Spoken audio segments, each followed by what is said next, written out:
अस्सलाम वालेकुम, I am Safeer Khan and I hope आप तमाम खैरियत से होंगे। हमारी कोशिश होती है कि आपके सामने वही प्रोग्राम्स आपको बताए जाएं और आपको उसके बारे में अवेयर किया जाए जिसमें आपका ख़र्चा बहुत कम हो। ऐसे बहुत से प्रोग्राम्स हैं और हर कंट्री ऑफ़र करता है काफ़ी प्रोग्राम जिसमें आपको पैसे ज़्यादा लगते हैं, यानी आप उसको अफोर्ड नहीं कर सकते। लेकिन असल मकसद ये होता है कि वो प्रोग्राम्स में आप अप्लाई करें जिसमें आपकी कॉस्ट बहुत कम है। तो ऐसा ही प्रोग्राम आज उस पर हम डिटेल के साथ बात करेंगे। कनाडा का पीआर प्रोग्राम है। बेसिकली आप इससे डायरेक्ट पीआर लेते हैं। Prince Edward Island PR programme है और ये बेसिकली पीएनपी प्रोग्राम है। इससे पहले मैं वीडियोस में बता भी चुका हूँ आपको कि जो न्यू अनाउंसमेंट की गई है कनाडा की, उसमें पीएनपीज़ के लिए पीआर का जो कोटा है वो बहुत इंक्रीज़ कर दिया गया है कनाडा की हुकूमत की जानिब से। तो ये एक बहुत अच्छा प्रोग्राम है। छोटा सा ये सूबा है, इसमें अप्रॉक्सीमेटली 2 लाख पॉपुलेशन है और इसमें लिविंग कॉस्ट बहुत कम है। अगर हम कंपैरिजन करते हैं दूसरे सूबे देखते हैं कनाडा के, तो इसमें आपकी लिविंग कॉस्ट बहुत कम है। तो इस तरीके से आप इसको अफोर्ड कर सकते हैं, यहाँ पे रहना आप अफोर्ड कर सकते हैं।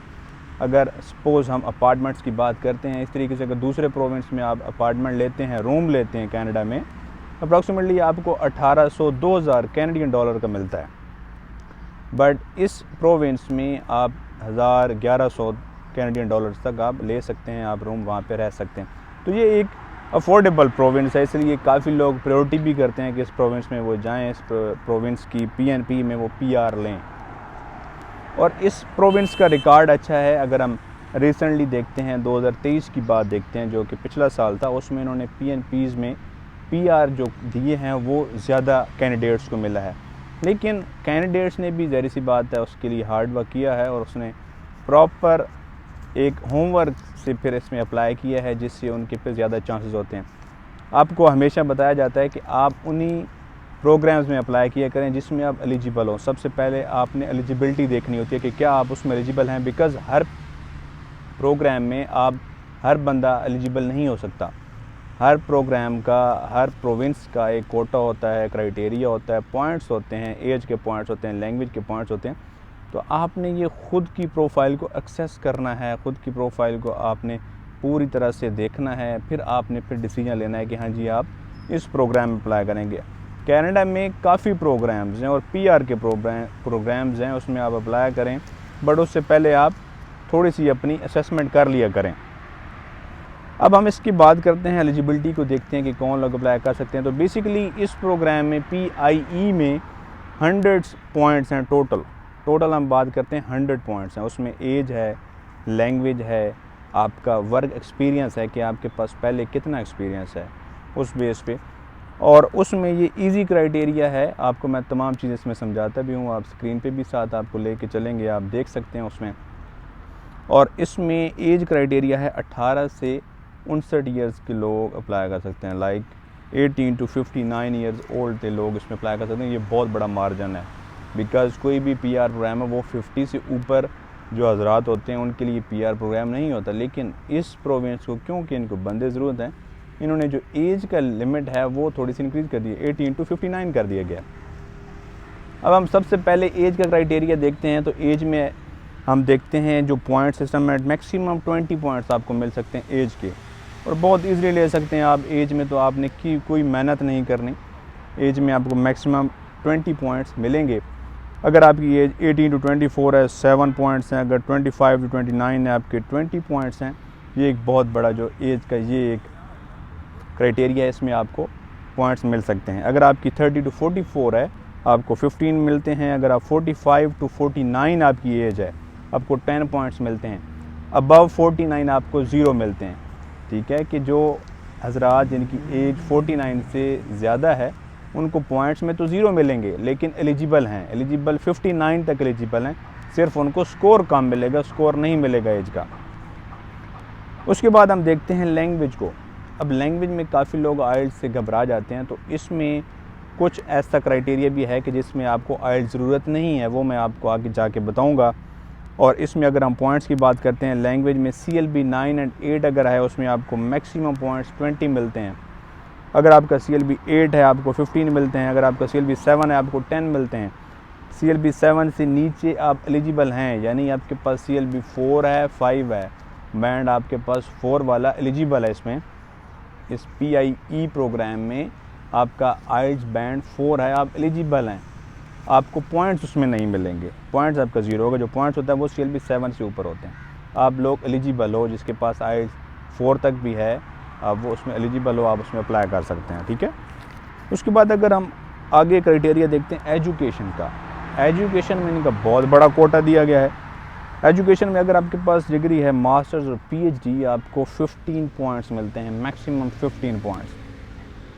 बैचलर है, आपको 12 पॉइंट्स मिलते हैं। अगर आपका हायर सेकेंडरी, अगर आप 12वीं क्लास तक आपकी क्वालिफ़िकेशन है, आपको 10 पॉइंट्स मिलते हैं। 12 से नीचे आपको 0 पॉइंट्स मिलेंगे। तो मिनिमम आपकी 12 क्लास हो, फिर आपको पॉइंट्स मिलते हैं, आपको पॉइंट्स को कैलकुलेशन कर सकते हैं। इसी तरीके से अगर हम एक्सपीरियंस देखते हैं, इसमें जो ज़्यादा बेनिफिट ये है कि आप विदाउट जॉब ऑफ़र आप अप्लाई करते हैं। लाइक बहुत से लोगों को मुश्किल लगता है जॉब लेना, तो उनके लिए ये है कि अगर आपके पास जॉब नहीं है कनाडा में, फिर आप एलिजिबल हो, इस प्रोग्राम में आप अप्लाई कर सकते हैं। अगर आपके पास जॉब है उसके तो फिर आपको एक्स्ट्रा पॉइंट्स मिलते हैं, फिर तो आपके लिए मसला ही नहीं है। लेकिन अगर आपके पास जॉब नहीं है, फिर भी आपने घबराना नहीं है, आप इसमें एलिजिबल हैं, अप्लाई कर सकते हैं और बग़ैर किसी फ़ीस के अप्लाई कर सकते हैं। इसमें अप्लाई करने की फ़ीस नहीं है, ये आपने याद रखना है, क्योंकि बहुत से एजेंट जिनके पास आप जाएंगे भी सही अगर प्रोसेस कराने, तो वो आपसे अगर कोई फ़ीस डिमांड करते हैं। तो इस प्रोविंस में फ़ीस नहीं है अप्लाई करने की। एक्सप्रेशन ऑफ इंटरेस्ट जब आप अप्लाई करते हैं उस टाइम आपका कोई फ़ीस नहीं है। आपकी फ़ीस होती है $300 कैनेडियन जब आपको इनविटेशन आ जाती है, जब आपको ये प्रोविंस इनवाइट करता है कि हाँ जी आप एलिजिबल हैं, आप इस प्रोग्राम में आगे फर्दर अप्लाई करें, तो फिर आपको जो फ़ीस होती है वो $300 कैनेडियन अप्लाई करें। तो इसलिए मैं कह रहा हूँ सोच समझ के पहले आपने असेसमेंट करके इसमें अप्लाई करना है। अगर आपने 1-to-1 मेरे साथ डायरेक्ट कॉल करके या डायरेक्ट असेसमेंट लेनी है, अपनी प्रोफाइल को असेस करना है कि क्या आप लोग एलिजिबल हैं या नहीं हैं, बिकॉज़ बहुत से लोग हम देखते हैं तो वो उनकी ख्वाहिश होती है कि मुझसे बात करने की, डायरेक्ट कांटेक्ट करने की, तो वो भी आपको प्रोसीजर बता दिए गए। आप 1-to-1 सेशन बुक करा सकते हैं, आप अपनी असेसमेंट करा सकते हैं कि क्या आप लोग एलिजिबल हैं और क्या आपको ये प्रोग्राम में अप्लाई करना चाहिए, या कोई भी आपकी कन्फ्यूजन और क्वेश्चन आप पूछ सकते हैं। इसके बाद आपको एक्सपीरियंस का मैं पॉइंट्स बताऊंगा कि एक्सपीरियंस कितना होना चाहिए। मोर देन 6 ईयर आपको एक्सपीरियंस है, अगर 6 साल से ज़्यादा है आपको 20 पॉइंट्स मिलते हैं। काफ़ी लोग हैं जो कि सऊदीया में रह रहे हैं, दुबई में रह रहे हैं या किसी और मुल्क में, और उनका एक्सपीरियंस अच्छा है, 20 पॉइंट्स उनके आराम से मिल जाते हैं, ईजी हैं। अगर 4 to 6 एक्सपीरियंस है आपको 15 पॉइंट्स मिलेंगे। अगर 2 से 4 साल का एक्सपीरियंस है आपको 10 पॉइंट्स। अगर 1 से 2 साल भी आपका एक्सपीरियंस है तो आपको फिर भी 5 पॉइंट मिलते हैं। अगर हम इसको पूरी की टोटल कैलकुलेशन करें, आप तमाम लोग जो कि मैक्सिमम लोग जितने भी लोग हैं, अगर पाकिस्तान से हैं या इंडिया से, जितने भी मैक्सिमम लोग 60 to 65 पॉइंट्स ले सकते हैं इस 100 पॉइंट्स में टोटल में से। अगर आपके पास 60 पॉइंट्स आते हैं आप फिर एलिजिबल हो जाते हो, आप अप्लाई कर सकते हो। आप सब ने अब अपनी प्रोफाइल को असेस करना है, आपने सब ने इसको देखना है कि क्या आप लोग एलिजिबल हैं और कैसे आपने अपने पॉइंट्स को बढ़ा सकते हैं। अगर आपके पास फ्रेंच लैंग्वेज है और आप फ्रेंच बोल सकते हैं तो फिर आपको उसके एक्स्ट्रा पॉइंट्स मिलते हैं, वो भी आपके लिए एज साबित होता है। अब जहाँ तक बात है कि आपको आइल्स की ज़रूरत नहीं है, तो इनका जो फॉर्म है आप देख सकते हैं, ये जो फॉर्म सबमिट कराना पड़ता है एक्सप्रेशन ऑफ इंटरेस्ट का, इसमें सबसे नीचे लिखा हुआ है कि अगर आपका एम्प्लॉयर, यानी आपको जॉब ऑफ़र ज़रूरत नहीं है, लेकिन अगर आप आइल्स से बचना चाहते हैं और आपको जॉब ऑफ़र मिल जाती है वहाँ पे कोई भी एम्प्लॉयर PIE का, वो लिख देता है कि इसमें आइल्स ज़रूरत नहीं है, ठीक है, हमें आइल्स की ज़रूरत नहीं है, तो फिर आपको आइल्स की वहाँ पे भी ज़रूरत नहीं होगी। वैसे मिनिमम CLB 4 में एलिजिबल हैं और CLB 4 बहुत ईजी है। अगर आपके पास कोई भी एजुकेशन है, CLB 4 लेना मुश्किल नहीं है, आप एलिजिबल होते हो। ये तमाम इसका क्राइटेरिया है।